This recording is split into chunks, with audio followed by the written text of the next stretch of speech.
माझा जन्म कसा झाला, या नेहाचं नाव काय, मस्तक कसं बधीर होतंय.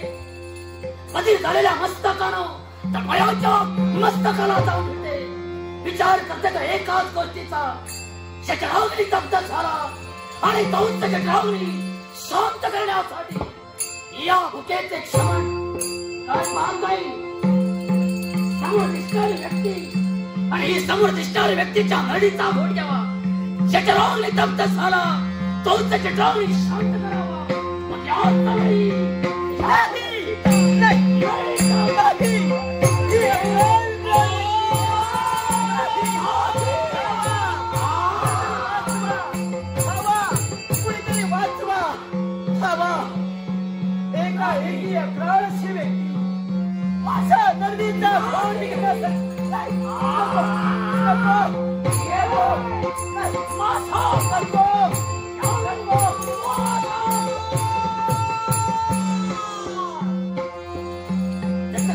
प्रयत्न पण नाही.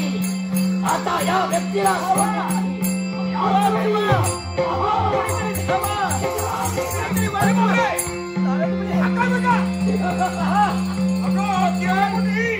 आकाशाला लोकांना मागे लागली.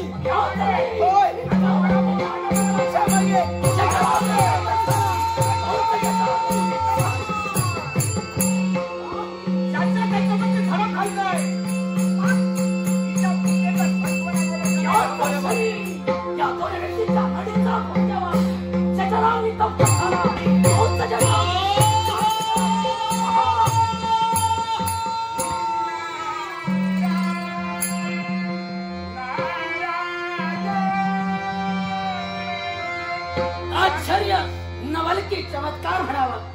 या व्यक्तीचा वरदस्त माझ्या मस्तकी पडताच माझा संपूर्ण देह शांत झाला. या घटीचा व्यक्ती तुमचा वरदस्त माझ्या मस्तकी पडताच माझा संपूर्ण देह शांत झाला. याला कारण का? याला कारण आहे कारण तुझ्या समक्ष जी व्यक्ती आहे ती कोणी सर्वसाधारण नव्हे.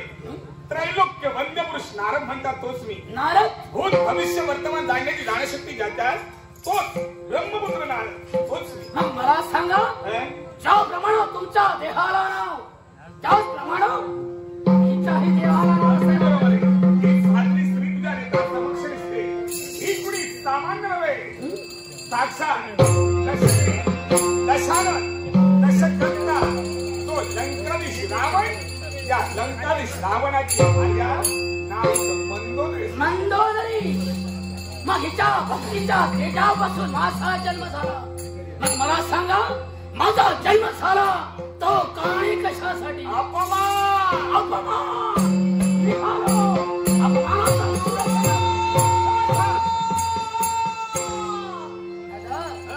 अपमान मानखंडना तेजोभंग. अगदी बरोबर. ते शब्द ऐकता क्षणी तर मयाच्या मस्तकाला जाऊन याला कारण आहे. मला सांग तिथं तुला कुणी दुसरं नाव विचारलं काय सांगशील काय? होय रे नारदा. ज्याचा जन्म झाला त्याचं नामकरण केलं जातं. अगदी बरोबर. त्याच्या देहाला नाव ठेवलं जातं. ज्याप्रमाणे तुझ्या देहाला नाव नारद तशा प्रकारे माझ्याही देहाला नाव आगळाने वेगळं असायला हवं. अगदी बरोबर आहे. तत्पूर्वी तुझा जन्म का झाला कसा झाला याच्यानंतर काय साध्य करायचे या समस्त प्रश्नाचे उत्तर तुला मी देतोय. ऐक. लंकेचा राजा रावण या रावणाचा घात केला तो कोदंडाचा योग्य करून प्रभू रामचंद्रानं. पण या रावणाचा भाऊ कुंभकर्ण त्याला साथ करण्यासाठी आला. पण या कुंभकर्णावरती इंद्रास्त्र चालविलं आणि या कुंभकर्णाचं शीर त्याच्या धडापासून वेगळं केलं. ब्रह्मदंड चालविला. या ब्रह्मदंडाचा योग्य करून त्या कुंभकर्णाचे दोन्ही हात त्याच्या देहापासून बाजूला केले. राहिली कुंभकर्णाची भूक. ही कुंभकर्णाची भूक एवढी महान होती की एका दिवसाच्या कालावधीत 5 राज्यातील लोकांना जेवढं भोजन लागतं तेवढं एका दिवसात हा कुंभकर्ण भोजन करत असते.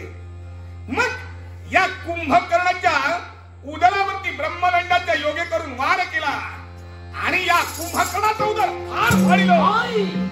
या गोष्टीला कित्येक वर्ष मागे पडली. पण हा कुंभकर्ण म्हणजे कुणी सामान्य नव्हे. या कुंभकर्णाला मागायचं होतं इंद्रासन, पण सरस्वती जीवागरी बसली आणि चुकून त्याच्या तोंडातून बाहेर पडलं निद्रासन. त्याच्यामुळं 6 महिने झोप, 1 दिवस जागृती आणि पुनश्च 6 महिने झोप असा त्याचा कालखंड. पण या कुंभकर्णाचा शेवट रामचंद्रानं केला.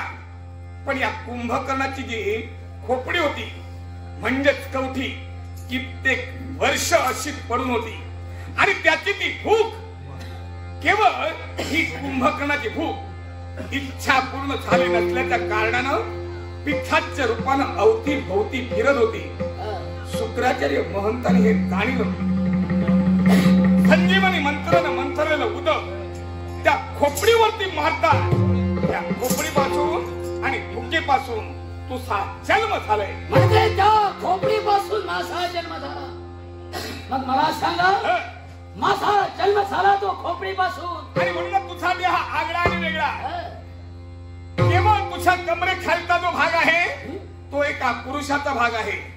तुझ्या कमरेवरचा जो भाग आहे तो एका स्त्रीचा भाग आहे. ना तू स्त्री ना तू पुरुष.